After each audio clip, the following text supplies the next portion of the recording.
Hello friends, the reading Windows में आपका स्वागत है। अगर आपको हमारा इनिशिएटिव पसंद आ रहा है, तो प्लीज़ हमारे चैनल को सब्सक्राइब करिए और हमारी सारी ऑडियो बुक पर कमेंट कीजिए। तो चलिए शुरू करते हैं आज के नए स्टेप, नई लर्निंग और न्यू बुक की। आज की कहानी किसी बड़ी सफलता या ओवरनाइट मिरेकल की कहानी नहीं है, बल्कि एक ऐसे इंसान की कहानी है जो रोज़ खुद से कहता था कि कल से सब बदल दूंगा, लेकिन हर सुबह वही पुरानी आदतें, वही एक्सक्यूजेस और वही कंफर्ट उसे वापस खींच लाते थे। बाहर से उसकी जिंदगी बहुत नॉर्मल दिखती थी। नौकरी थी, सैलरी आ रही थी, खाना पीना सब चल रहा था। बट अंदर कहीं एक खालीपन था, एक फ्रस्ट्रेशन थी, और वो अपनी असली कैपेसिटी से बहुत कम जी रहा था।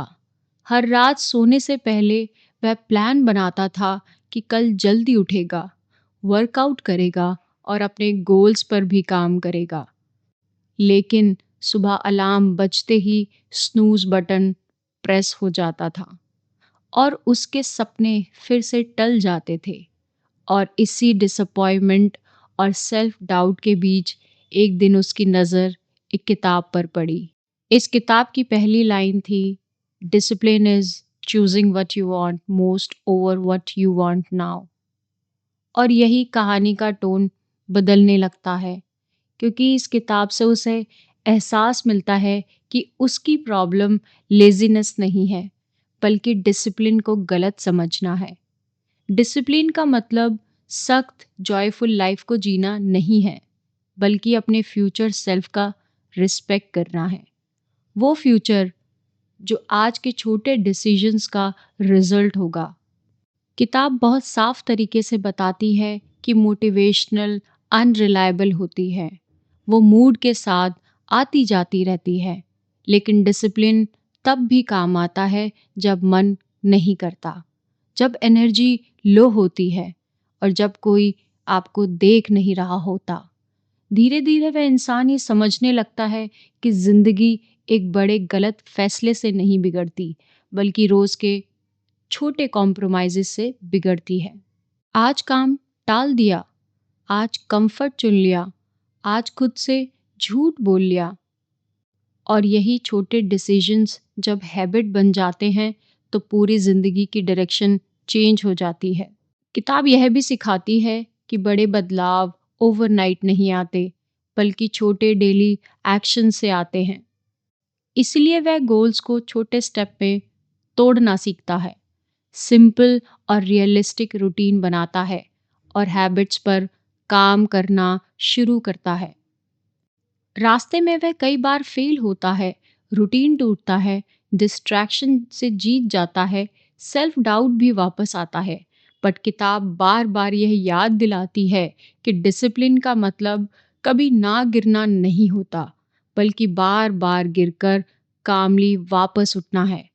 वह सेल्फ कंट्रोल को किसी टैलेंट की तरह नहीं देखता, बल्कि एक स्किल की तरह देखना शुरू कर देता है, जिसे प्रैक्टिस से बेहतर बनाया जा सकता है।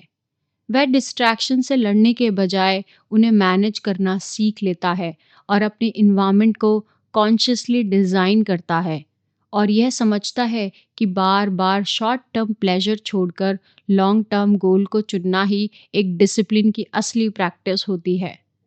और समय के साथ साथ डिसिप्लिन और उसके एक्शंस सब लिमिटेड नहीं रह पाते, बल्कि उसकी आइडेंटिटी बन जाते हैं। अब ऑथर अपने आप को एक ऐसे इंसान की तरह देखने लगता है जो सिर्फ प्लान्स नहीं बनाता, बल्कि रोज उन पर काम भी करता है।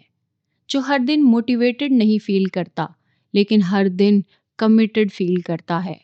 उसका कॉन्फिडेंस अब एक्सटर्नल वैलिडेशन से नहीं आता, बल्कि अंदर से आता है, क्योंकि वह जानता है कि वह खुद पर भरोसा कर सकता है। और किताब यह भी दिखाती है कि डिसिप्लिन हार्श नहीं होता। अगर किसी दिन आप थक जाएं, स्लो हो जाएं या गलती कर बैठें, तो खुद को पनिश करना कोई सॉल्यूशन नहीं है, बल्कि कंपैशन के साथ ट्रैक पर वापस आना ही असली स्ट्रेंथ होती है। धीरे धीरे उसके दिन ज़्यादा क्लियर, ज़्यादा फोकस्ड और ज़्यादा मीनिंगफुल होने लगते हैं और उसे एहसास होता है कि डिसिप्लिन ने उसकी ज़िंदगी मैजिकली परफेक्ट नहीं बनाई, लेकिन उसे रिलायबल, स्टेबल और डायरेक्शन ड्रिवन ज़रूर बना दिया है। आगे कहानी एक गहरे रियलाइजेशन पर आकर ठहरती है कि असली बदलाव शोर मचाकर नहीं आता, वो तो चुपचाप आता है। रोज़ के छोटे एक्शंस में, रोज़ के सही डिसीजन से। और हाउ टू बी डिसिप्लिन यही सिखाती है कि डिसिप्लिन कोई डेस्टिनेशन नहीं है, बल्कि एक रोज़ निभाई जाने वाली कमिटमेंट होती है, जिसे अगर आप निभाते रहेंगे तो आप एक दिन पीछे मुड़कर देखेंगे और समझ पाएंगे कि आपने कोई चमत्कार नहीं किया है। आपने बस खुद को रोज सेलेक्ट करना सीख लिया है।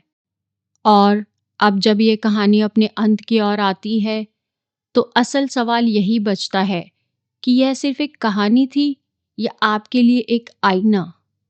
क्योंकि इस किताब का सबसे बड़ा सच यही है कि डिसिप्लिन किसी खास इंसान की क्वालिटी नहीं होती, बल्कि हर उस इंसान की ज़रूरत है जो अपनी ज़िंदगी को डायरेक्शन देना चाहता है। यह किताब हमें ये नहीं कहती कि कल से आप परफेक्ट बन जाओगे, बल्कि यह सिखाती है कि आप आज से थोड़ा बेहतर बनना शुरू कीजिए। डिसिप्लिन का मतलब यह नहीं है कि आप आपकी ज़िंदगी में स्ट्रगल खत्म हो जाएगा, बल्कि इसका मतलब है कि अब स्ट्रगल आपकी ज़िंदगी को कंट्रोल नहीं करेगा। अब आप हर दिन यह तय करेंगे कि आप कंफर्ट के हिसाब से जिएंगे या कमिटमेंट के हिसाब से जिएंगे। एक्सक्यूजेस चुनेंगे या शॉर्ट टर्म प्लेजर के पीछे भागेंगे, या लॉन्ग टर्म ग्रोथ को इम्पोर्टेंस देंगे। किताब हमें यह भी याद दिलाती है कि गिरना फेलियर नहीं है, हार मान लेना भी फेलियर नहीं है, रूटीन टूटना भी कोई बड़ी बात नहीं है, वापस ट्रैक पर ना आना गलत है। डिसिप्लिन हार्श नहीं होता, डिसिप्लिन पेशेंट होता है। वो आपको धीरे धीरे बदलता है, शोर मचाए बिना किसी ड्रामेटिक मूवमेंट के। और एक दिन शायद अचानक नहीं, बल्कि बहुत क्वाइटली आप फील करेंगे कि आप वही इंसान नहीं रहे जो हर दिन खुद से झूठ बोलता था। अब आप वो इंसान बन चुके हैं जो खुद पर भरोसा कर सकता है, और यही इस किताब की सबसे बड़ी स्ट्रेंथ है। यह आपको सुपर ह्यूमन नहीं बनाती, लेकिन आपको रिलायबल, कॉन्सिस्टेंट। यह किताब आपको सुपर ह्यूमन नहीं बनाती, बल्कि आपको एक सेल्फ रिस्पेक्ट वाला इंसान ज़रूर बना देती है। तो अगर आज आप भी अपने अंदर उस आवाज़ को सुन रहे हैं जो कहती है कल से, तो इस कहानी का आखिरी संदेश बस इतना है: कल नहीं आज, बड़ा नहीं छोटा, परफेक्ट नहीं कंसिस्टेंट।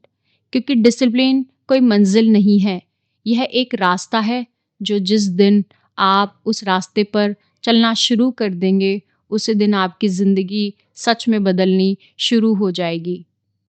तो फ्रेंड्स, यह थी हमारी आज की बुक समरी। आपको कैसी लगी कमेंट में ज़रूर बताएं, और थैंक यू समरी को एंड तक सुनने के लिए।